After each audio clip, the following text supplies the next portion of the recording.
hey, I learned all the lessons, I did all the hard things, and now life's supposed to be easy. Right? That's the trick that I still fall for sometimes. Because just because I had an epiphany once, there's this part of me that doesn't want to have an epiphany again because it's a little painful to work through those things, right?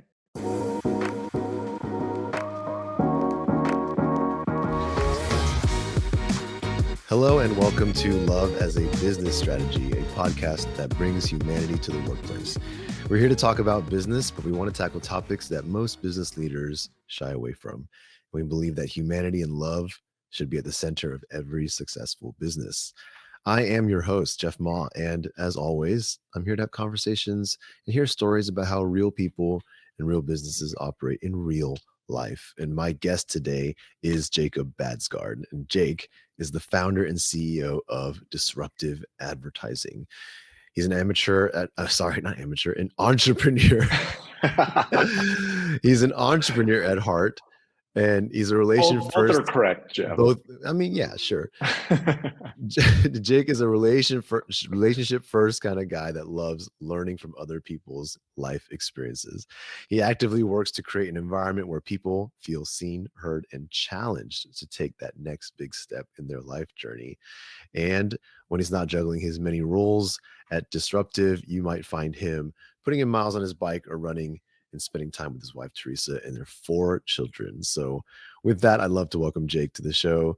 Jake, how are you doing? How's that amateur life going for you?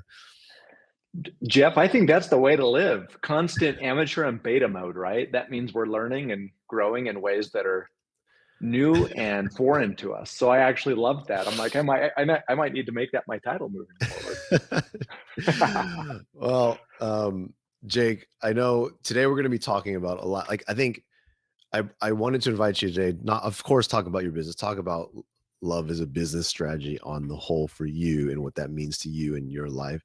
But also just talking about life in general is something that I don't think that I spent enough time on this show on. So connecting the dots here with you is going to be really, really, really important for our listeners because we talk about business 99% of the time. Today, I want to kind of depart a little bit and connect the dots, not ignore the business side of things, but also see how that connects through you. So appreciate you taking the time today. Yeah. Let's do it. Can you kick us off with a bit of a background? I always love to start with passion-centric questions. So what is your passion, Jake, and what brought you to that passion? You know, I think there's a couple of things that come to mind when you ask that question. The first one is I love being an explorer. I love trying new things. As much as painful as it is to like fail at it or to not do well, I feel like my calling in life is to go climb the mountain and come back and tell people what I found and if it's worth looking at, you know? And so that's where I like that title of, I really do feel like I like living on the edge of my capabilities. And a lot of the times I figure out what doesn't work and go through cycles of self-doubt and self-judgment and burnout and those types of things. But Jeff, that's where I like find where my path forward is. So like, for example, I got so into running that I just kept running until like I got a stress fracture in my leg. And I'm like, oh, there's the limit. Like I figured out where the limit is. Or with business, right? Like it's how do I grow this business and be successful and do all of these things, and like grew it to the point where it was now the source of not liking my life. And so I feel like that's kind of where it broke. And I used to judge myself for being that way in terms of kind of testing the limits and seeing kind of until something breaks. But I've kind of learned that that's actually the way I love living my life is I kind of don't like being in balance. I like exploring, and I don't know until I know. And my wife calls it my immersive personality. And usually by the time something breaks, then I can step back and say, okay, now I know where the boundaries are and how that works for me moving forward. Wow. Is this something that you've found relatable to others, or do you feel like it's pretty unique out in the world? Do you feel like other people, have you met others who also share this boundary pushing passion of yours? Absolutely. There's a lot of us out there. I think of Disney characters as the first person that come to mind that we can all relate with, where we've got to go and blaze our own path forward, and not the one that we thought we were supposed to or told we were supposed to.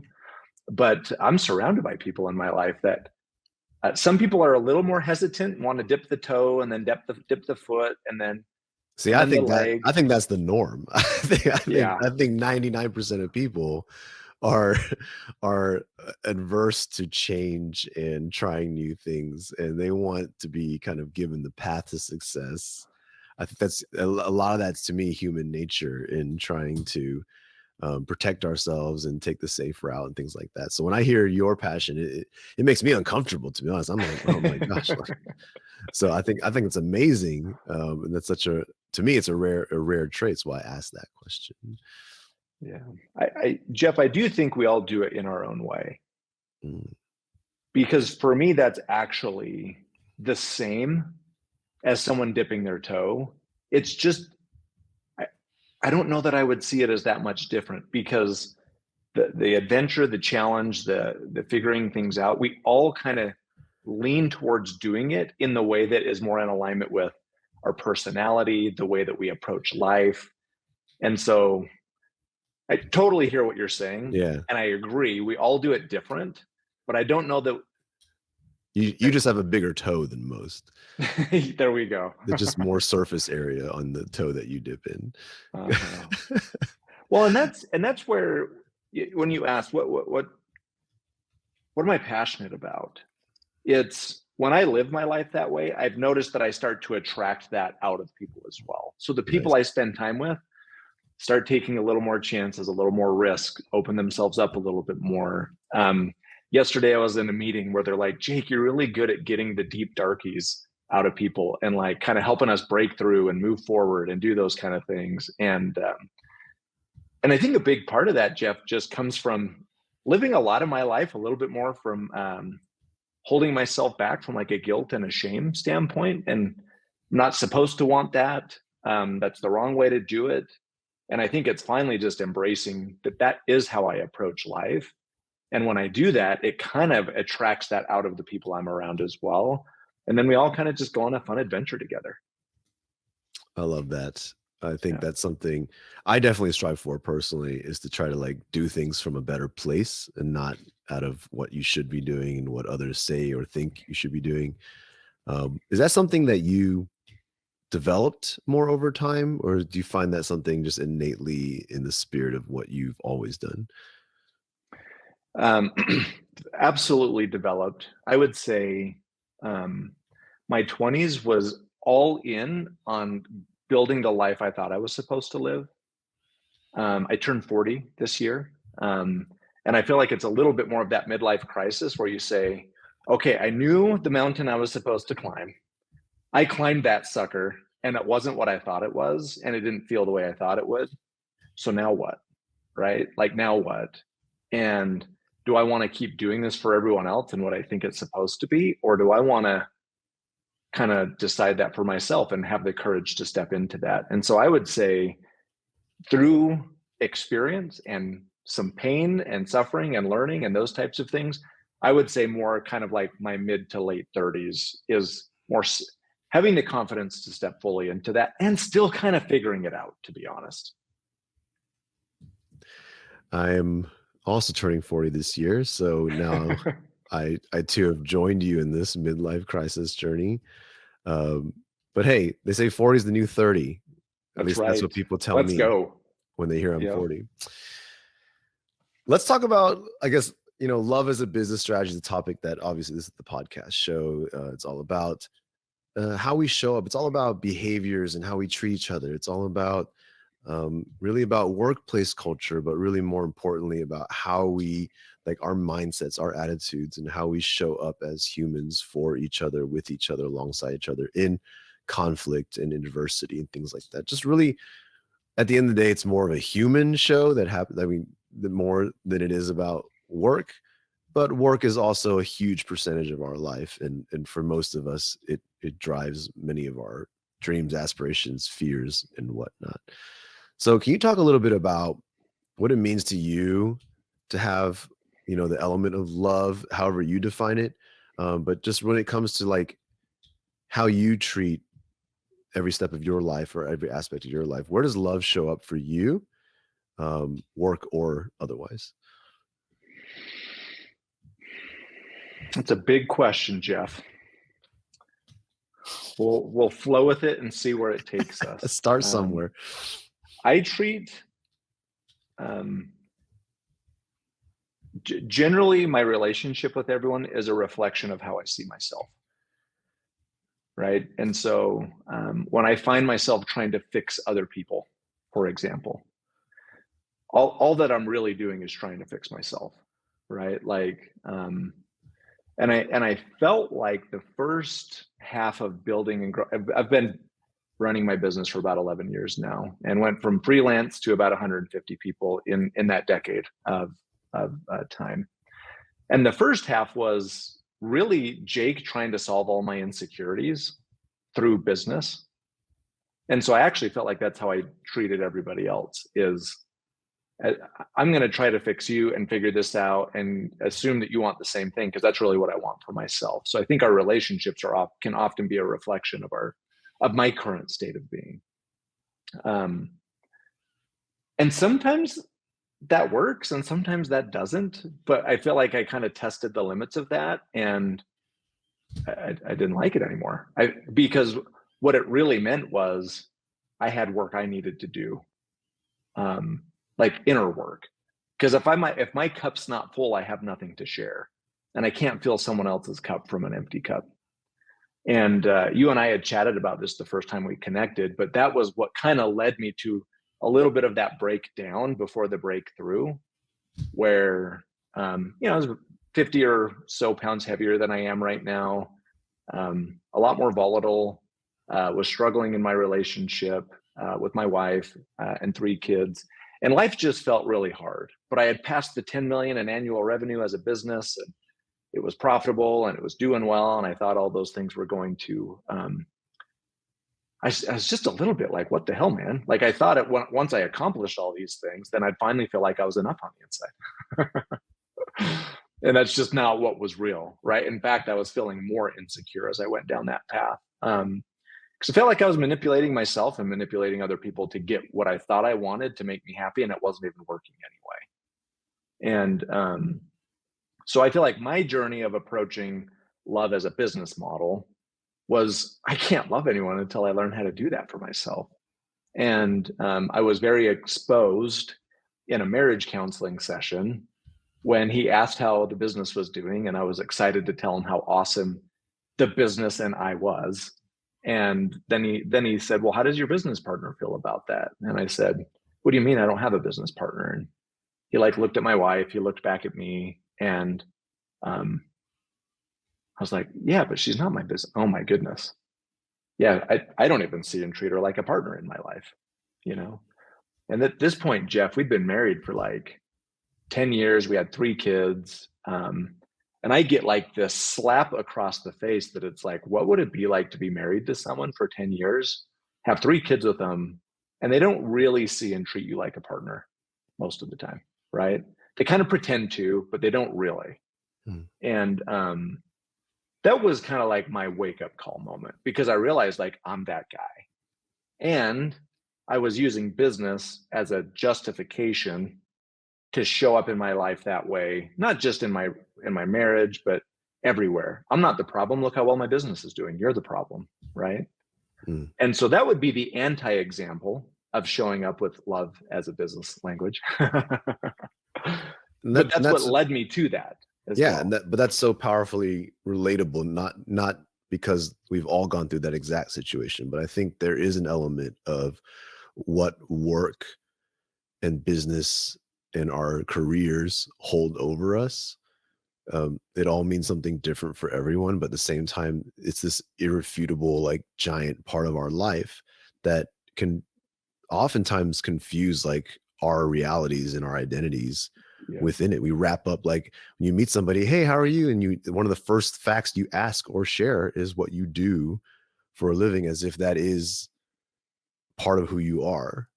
And for some that's more true and some that's less, but it's a powerful, your story is a powerful reminder of kind of the other facets that need to exist alongside of it to make us who we really are. And I think that's a powerful reminder to even begin with. I think I agree. when it comes to that moment with your counselor and just realizing your marriage partner wasn't being treated as a partner, what kind of changes happen from that point? Yeah. It's always interesting because it's like an evolution, right? It's I think the story everyone wants to hear is, and then I got my shit together, and everything was great moving forward. The next stage was what I would call the white knuckle stage, the denial and white knuckle stage of like, okay, I recognize I'm contributing to the problem. Okay, I'm gonna work on myself.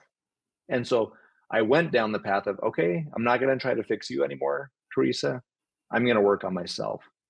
And then I went on a fairly time and money intensive path of trying to fix myself. And that was with different forms of therapy, countless books, developing all the habits, the routines, the um, all the self help stuff that you can do. And yet, it always felt kind of like holding on to something that I felt like was inevitably not going to hold. Mm, And so that's what I don't know that I've ever referred to it as that stage, but it was kind of the white knuckle stage of like, okay, I'm going to fix myself. I'm going to be good moving forward, right? Like, um, and all I was really telling myself is that there was something wrong with me the whole time. And that's why it's like kind of hard to hold on to that approach to life, because that's a crappy way to live, to think like I'm flawed, I suck, and if I just hold on tight enough to these new habits, that like my morning routine and all of these things, like then it solves all my problems. And I was just kind of changing the business as the excuse to like these like life routines as like the next thing that I was holding on to, mm, right? And then all of a sudden you get slippage, right? Like at some point you can't hold on to that pull-up bar anymore. So I felt like the first stage was, oh, I can see that like I'm contributing to what's going on around me. Like I need to work on that. Then the next stage was like the white knuckle, like, okay, I'm gonna fix it. That's my next project. And I feel like that's what kind of leads a little bit more to that midlife crisis, because you're like, damn it, actually doesn't work either. I'm mhm. just like getting my, in fact, sometimes it even makes it a little worse. I think it's easy to get addicted to fixing ourselves, um, healing ourselves, if we use kind of the buzzwords of today. I think it's easy to get addicted to that stuff. Um, and then there's like the stage that I'm kind of in right now that I feel like I'm ebbing and flowing between is, well, what if I'm already enough and I just need to do my best today, right? Like what, I wonder what my life would be like if I did it that way, right? And and then figuring out the things that fill my cup in a way that feels authentic and genuine, which for me, I think you can tell like I'm a high energy person. I love a good physical workout almost every day. Like I like it, just it's like my medication. I love it. But now I don't do it because there's something wrong with me that I'm trying to fix with my body look and shape. It's like, no, actually, I just like life more when I get a good sweat on in the morning, you know? Or whether that be with the type of books that I like to listen to. So then all of a sudden, I'm like, well, what if I'm enough and I just find the things that actually fill my cup? And then I start showing up to work and I start showing up to my family. And they're like, oh, it was funny. One of those moments of like, hey, Dad, remember when you used to yell at us a lot? My oldest daughter told me. She's like, that's like, it's been a long time since you've kind of been that guy. And I'm like, oh yeah, because I think I just get all that yelling out in my workout in the morning. So those are kind of the three phases where I feel like now I'm more in the practice of like, how do I fill my cup? And some days I feel like I fill my cup fantastically and I show up oozing love to give to everyone around me. And some days I show up with a super empty cup and still have like my rough days as well. And I think I'm just becoming more okay and aware that like I'm gonna and that's probably gonna be the case to some degree. moving forward. And that's more how I see it. And it shows up at work as well. Like, they know I'm not good at hiding my emotions, and my executive team, they're like, Jake, I can tell you're stressed today. Like, what's going on, man? Like, we've got really open and fun dialogue at this point where we don't quite take it so seriously like we used to. Well, you brought it to the next question I was going to, which is bringing it into the workplace, seeing as how we still all work. I mean, everything you said, I really appreciate that vulnerability and perspective, because everything I'm always talking to people about and what I'm passionate about starts from this place of self-awareness and recognizing kind of your first phase, right? Like just realizing that you may need a change or have an opportunity. But from there, you just showcased how there are two paths to kind of go down. One of like self-deprecation and shame and guilt and frustration, and the other of channeling it into like positive change and influence around you. And it looks like you went through that journey to discover that.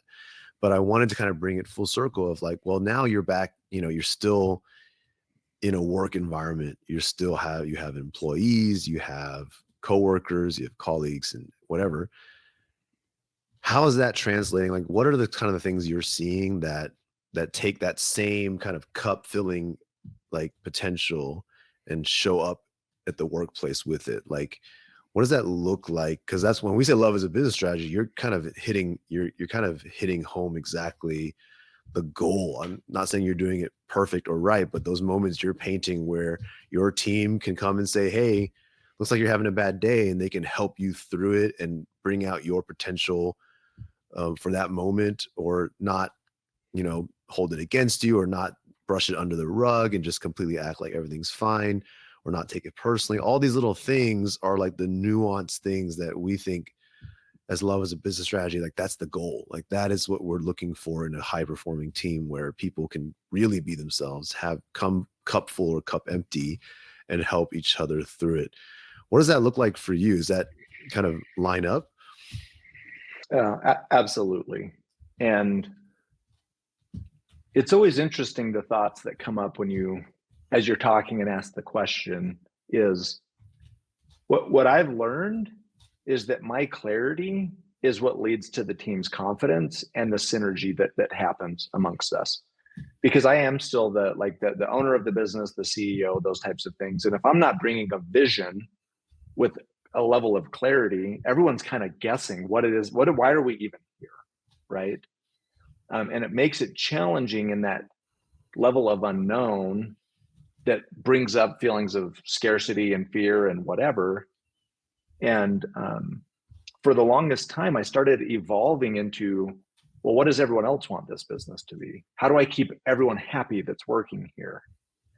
And what I realized is that actually led to a lot less love as in the office place, because it meant A, I wasn't loving myself, and B, I wasn't bringing clarity. And I've got a team that now we've got clarity in who we are as a business and where we're going, that isn't overly attached to the numbers and things that it has to be. Of course, we still have goals and are disciplined in the way that we run business. But as I've gotten more clear of, this is the type of business that inspires me to be a part of. This is who we are. This is where we're going. How do you connect with that, right? Is that something that you feel like aligns with who you are and where you want to go? And when there's that level of clarity, then I ask my head of marketing, for example, how would you get us there with the area that you're responsible for? Now I more set clarity of where we're going, why it matters. And then I ask the team, how would you want to do that? How do you want to get us there? And then all of a sudden we have alignment on vision, and I'm not telling them how to do their job anymore. I'm just saying, once we're aligned, now you tell me how we're going to do that, right? And that's what I've learned as in my evolution as a leader, that once I start making sure, A, there's a clear vision, B, I'm aligned with the people I'm working with for that vision, not trying to keep them happy with it, but like, it is what it is, they align or they don't. And when they do align, then I just ask the question of, awesome, now how are you going to do it, man? And that's where I feel like that's when the love and the connection and the synergy just starts to flow, because there's trust, there's alignment, and I'm not like micromanaging or getting into their business in a way that that doesn't work That's or empower awesome. them. Yeah. You mentioned that this phase you're in is a bit of an ebb and flow. Can you talk about some of the times where you're still struggling? Can you talk about kind of where it still shows up maybe in the wrong way and you're still maybe having to pivot? Like what does that look like and what do you do about it? Yeah. I don't know what rating we have on this Go for it, man. podcast. So I would just say like it's the what the fuck syndrome that I would call it, where hey, I learned all the lessons, I did all the hard things, and now life's supposed to be easy. Right? Like that's the trick that I still fall for sometimes. Mm, Because just because I had an epiphany once, there's this part of me that doesn't want to have an epiphany again because it's a little painful to work through those things, right? So like and it's these moments of like, I love my wife, we're committed. But like when we have a challenging day or week or month or whatever that is, it's like, I thought we figured this out. Like I thought we were in a good spot now. And here we are still like fighting about this dumb thing or whatever. And then that judgment and shame that comes back up of like, oh, I thought I figured this one out. The From a business standpoint, I'm all in on the business, not looking to sell it. And I like to think I'm like this altruistic. I actually give 30% of the profits back to the business. Do all these things that I think is like, oh, I don't care about money anymore, and it's all good. But then like the second we made some miscalculations and some comp modeling things that we did or forecasting for the business, and then all of a sudden it takes us 6 months to like get our margin back to that healthy level, and all of a sudden I realize whether I'm attached to the money or not, right? Um, and then have my moments of like, dang it, like this is so frustrating. And I thought I didn't care as much about the money anymore. I thought I didn't care. I thought I was okay with the team making the mistakes, but here I am literally this week, Jeff, waking up at 3:30 just feeling like stressed about some of those things, you mhm. know? And so that's where it really is the WTF. It's still life. It still comes with all the ups and downs. And that's where I try to recenter and just get back into the practice of, okay, what am I learning? How am I going to grow from this? How do I take this and move it forward and allow myself to like feel it as well?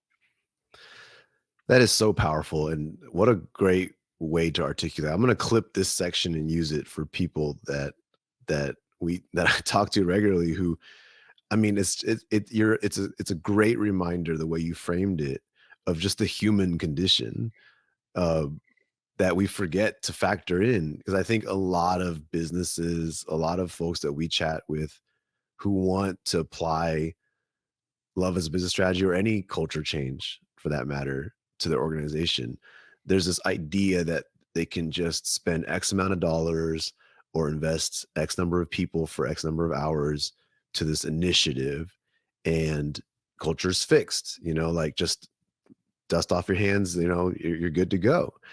And there's this reality of how humans work is that we are a constant evolving work in progress. And if it's not one thing today, it's going to be another thing tomorrow. And real culture change comes by way of adapting how we figure those things out together. Not necessarily one change, but how we adapt to many changes in perpetuity together. And your story just really kind of inspired me and reminded me of of the fact that like whether you're talking about a team, an individual, a team, or organization, we are humans at the end of the day, which means that we are going to ebb and flow. We're never going to make it. We have to be able to continue learning and having the next big epiphany and the next big uh, goal and the willingness to change through it. So I thought that was just an incredibly powerful way you framed that for yourself, and I appreciate you sharing that vulnerably. It was awesome. Yeah, thanks, Jeff.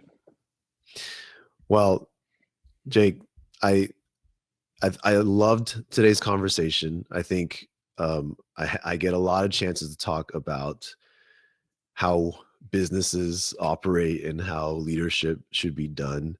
It was incredibly poignant and important to have this conversation with you just I appreciate you bringing yourself to this conversation and sharing kind of openly your experiences and the realities that you face, because I think there's so much value in this for the listener to connect at a human level and just kind of not make it all about the work and business, because at the end of the day, that's what it's about. So thank you so much for what you shared today and joining today, Jake.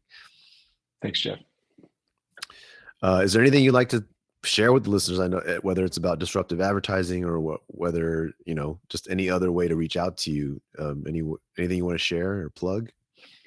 Best place to connect with me personally is on LinkedIn. That's where I'm the most active. And everything that we've talked about are tools and principles that I've taught in my agency for the last decade. And we've actually put that into an awesome program that we're making available to the world. And it's at disruptiveuniversity.com. It's currently very limited in terms of the people we have going through it as we work out some of the kinks. But if that's interesting to you, should check it out. Definitely. Awesome. Jake, thank you so much for your time. And to listeners, thank you so much for tuning in as always. As you may have already noticed, we are on a posting every 2-week schedule after several years of every 1 week. But hopefully it's still great for everybody. As you see, we have folks like Jake lined up for you, and like awesome conversations coming through. So stay tuned, give us your feedback, check out our book, Love is a Business Strategy, if you haven't. And with that, we appreciate everybody. We'll see you all next week.